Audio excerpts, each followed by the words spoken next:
Salut, c'est les Jérôme. Pour la suite des travaux dans la maison, après le remontage des planchers, c'est au tour des cloisons, de l'isolation, etc. On avait fait un petit planning pour l'année 2022 et on commençait tout juste les travaux le 1er janvier, pile poil. Il était prévu qu'en janvier on fasse le premier étage, en février le second et en mars le grenier. Puis après ça, les cloisons et tous les réseaux qui vont dedans, pour terminer par l'isolation et le chaud-chanvre. On devait prendre en compte le temps de séchage du chaud-chanvre, car il faut bien quelques mois pour un séchage complet, vu l'épaisseur qu'on va appliquer. Et par chez nous, passé le mois de septembre, cela devient difficile car l'humidité est là. On a quasi en permanence 100% d'humidité relative dans l'air, à l'extérieur, et l'espace étant non chauffé, voire plus froid que dehors par moment, ça ne pourrait jamais sécher, au risque de voir le chanvre pourrir. Au plus tard, il fallait mettre le chaud-chanvre en juillet, pour lui donner le temps de sécher jusqu'en septembre. Le planning était donc un petit peu serré, mais bon. Donc, dès que le rez-de-chaussée a été libéré des matériaux utilisés pour les planchers, on a pu commander le matériel. Bon, vu les quantités, on a dû bien réfléchir où on allait stocker tout ça, et tout a été tracé au sol. Est arrivé le jour de la livraison, avec les panneaux d'isolation, le chanvre et les boiseries pour les cloisons. Alors, jusqu'ici, on n'avait pas vraiment eu de grosses dépenses pour nos travaux, mais là, avec le prix des matériaux dernièrement, ça fait pas faim. Cela nous a fait une sacrée journée de manutention pour remiser tout ça, mais tout s'est passé comme prévu. Le rez-de-chaussée et la verrière sont devenus de vrais rayons de magasins de bricolage. Tout était emballé dans de fines bâches plastiques, et au lieu de les jeter, on les a recoupés pour avoir des morceaux propres et bien pliés pour le rangement. Cela pourra toujours servir. On avait donc tout ce qu'il nous faut pour la suite des travaux, sauf que on a pris assez bien de retard sur le planning. Bah oui, évidemment, mais qui sont nuls. On a eu tout juste fini fin janvier le premier étage, parfait. Pour le deuxième, vu le boulot avec les solives et le renforcement, on a un peu débordé de 2 semaines sur mars. Et puis alors, pour le grenier, avec les travaux annexes dans la tourelle, cela n'a rien arrangé. Sans compter qu'entre-temps, le jardin et les abeilles ont réclamé du temps, ce qui a retardé encore un peu plus les travaux.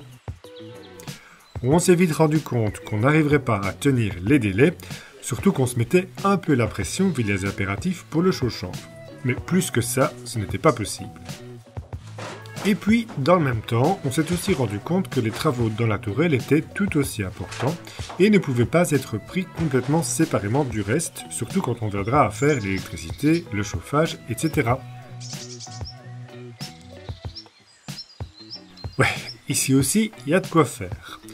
Comme on a déjà pu en parler, tout penche fort à cause de l'affaissement, les briques sont toutes défaites et cassées, parfois les pierres au-dessus tiennent comme par magie, les corniches et pierres du dessus sont endommagées et à l'extérieur tout a été recouvert d'un enduit ciment. Avec tout ça, les linteaux et seuils de fenêtres sont brisés. La partie de droite de la colonne de pierre a bien flambé avec l'affaissement, ce qui se voit bien du dessus.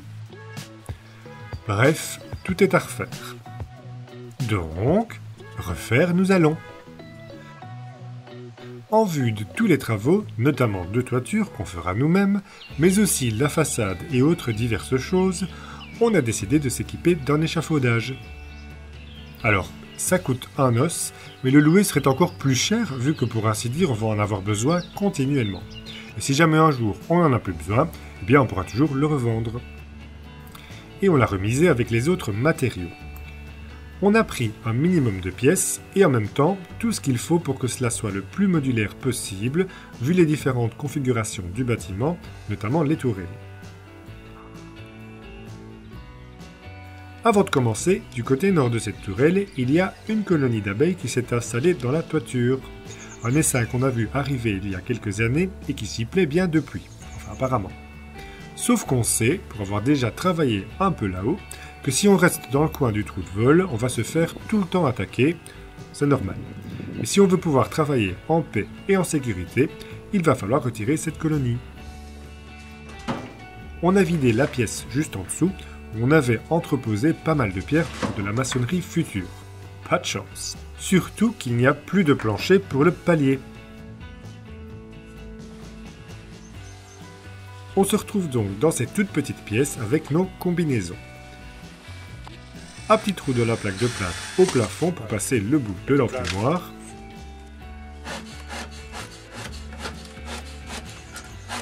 Et on y va.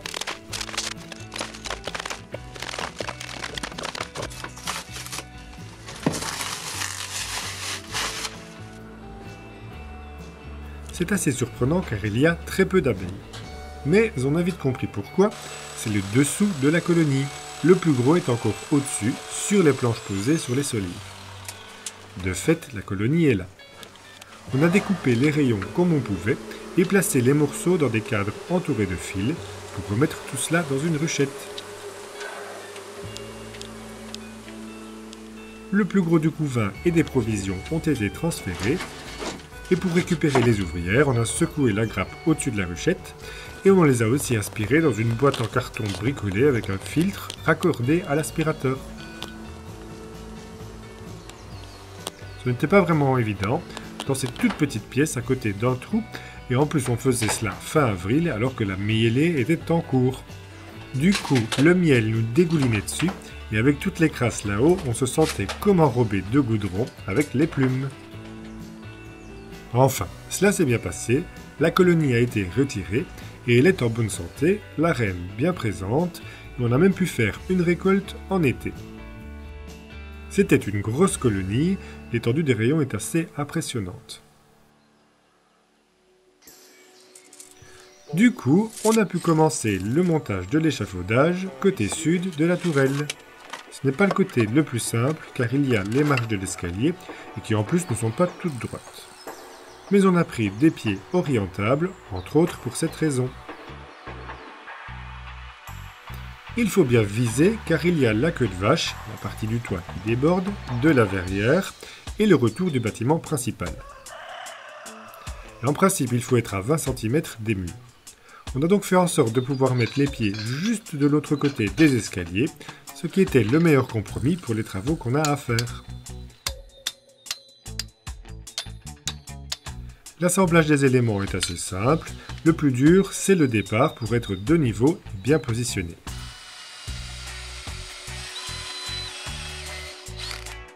Ensuite on monte par poteau de 2 mètres, on ajoute les lisses, les barres horizontales, les garde-corps, puis les planchers.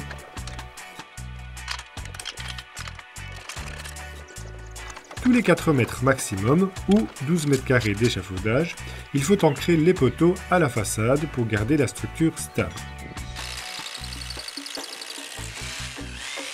Pour cela, on y met des pitons auxquels des barres d'ancrage viennent se raccorder.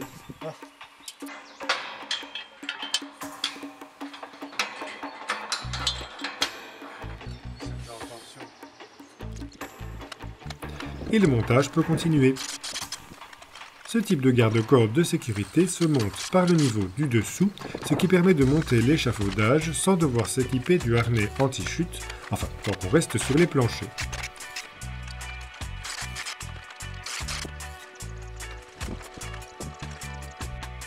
Et voilà. Ensuite, pour pouvoir contourner la tourelle, il faut faire reposer l'échafaudage sur le toit. On a donc placé des cales et des bastins, puis mis les pieds orientables.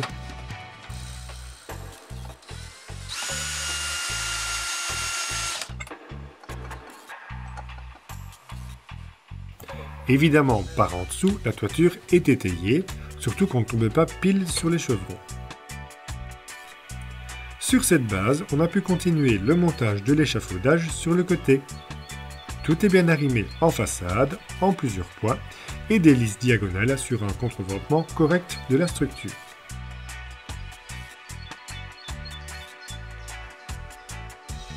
On n'a pas continué de faire le tour de la tourelle, car on ne sait pas si on aura le temps d'aller si loin dans les travaux cette année.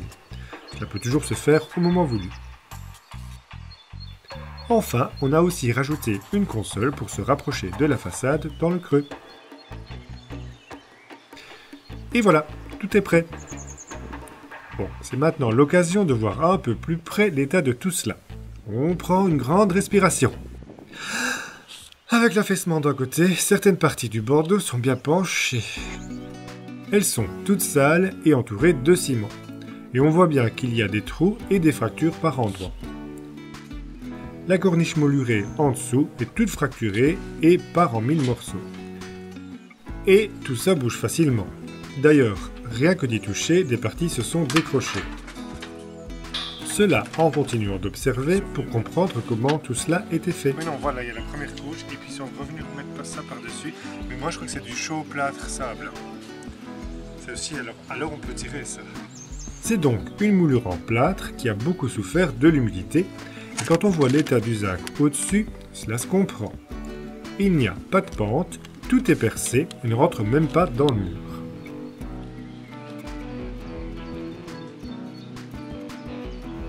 Au niveau des pierres du dessus, tout est instable et même le ciment ne tient plus par endroits. Les pierres sont endommagées, le profil de la moulure est manquant sur certaines parties. En dessous, le linteau de la fenêtre est complètement fracturé. Et ce n'est plus que la barre d'acier qui maintient le tout en place.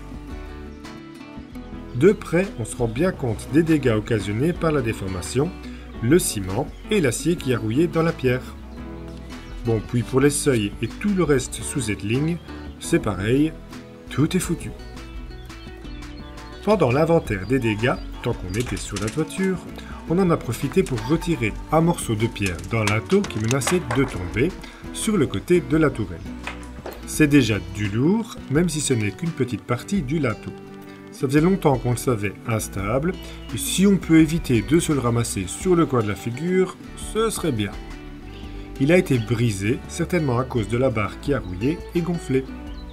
Mais le restant n'est pas en meilleur état. Du côté intérieur, on peut voir qu'il est aussi cassé et que tout ça bouge. Les briques ne s'y reposent même plus. Revenons au bordeaux. Ça bouge, ça penche et plus rien ne tient. On va donc tout démonter. On va aller voir en une plaque. Notre idée est d'y aller lentement pour voir un peu comment cela se comporte.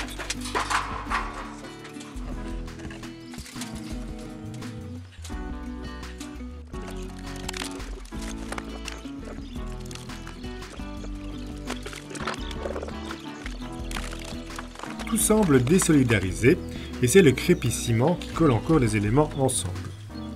Du coup, même si le démontage n'est pas trop compliqué, cela ne nous arrange pas. On voulait dans un premier temps juste retirer le crépi et puis ensuite démonter les briques.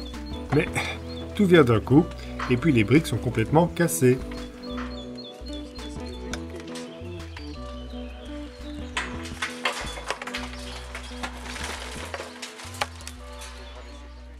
Bon, on en sait un peu plus sur l'état lamentable de ces parties, alors un peu de méthode maintenant.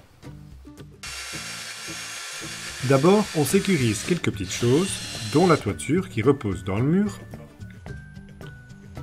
et puis la grosse pierre de taille qui semble tenir toute seule, probablement avec le crépi. On a vissé quelques boîtes de soutien sous les chevrons et calé la pierre avec du bois. Puis tout a été étayé. Et enfin, on protège une partie du sol du grenier, car c'est là qu'on va entreposer les briques qu'on va démonter en les rentrant par la tabatière.